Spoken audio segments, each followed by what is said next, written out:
નવું નામ છે પણ સ્વાદ એ જ પ્રેમ ભર્યો છે. આજે એક મીઠી રેસીપી સાથે શરૂ કરીએ આપણી નવી સફર. તો ચલો આજે આપણે બનાવીએ કોકોનટ લડ્ડુ. એના માટે સૌથી પહેલા આપણે 1 ચમચી ઘી લઈએ છે. હવે એમાં આપણે 2 કપ તાજા નારિયેળનું છીણ લઈએ છે.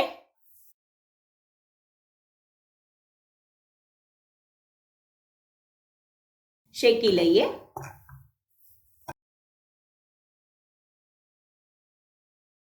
2 થી 3 મિનિટ માટે આપણે એને શેકી લઈએ છે.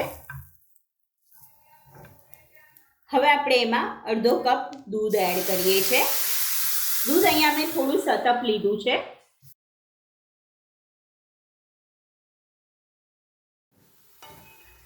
આપણે જે તાજું નારિયેળ વાપરતા હોઈએ છીએ એ જ આ નારિયેળ લીધું છે.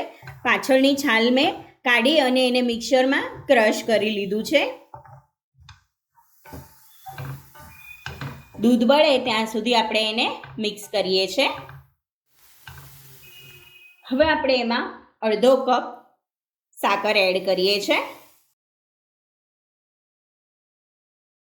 સાકર ઓગળી અને સરસ મિક્સ થઈ જાય, મિશ્રણ કડાઈ છોડે ત્યાં સુધી આપણે એને હલાવતા રહેવાનું છે.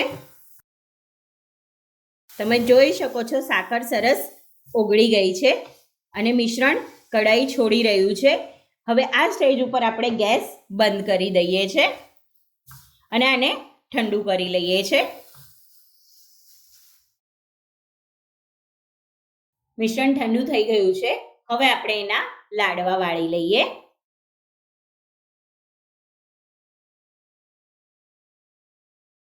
અહીંયા મેં સૂકા નારિયેળનું છીણ લીધું છે, જે ટોટલી ઓપ્શનલ છે. એમાં હું લાડવાને કોટ કરું છું.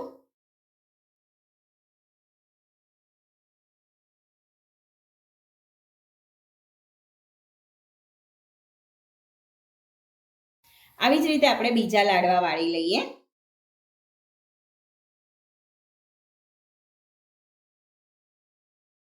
કોકોનટ લડ્ડુને સર્વ કરીએ. અહીંયા મેં સર્વ કરવા માટે પેપર કપ્સ લીધા છે. તમે એમને પણ સર્વ કરી શકો છો. દેખાવમાં જેટલા સરસ છે એટલા ખાવામાં પણ સરસ છે. તમે તમારા ઘરે બનાવજો અને મને કમેન્ટમાં જરૂરથી જણાવજો કે કેવા બન્યા.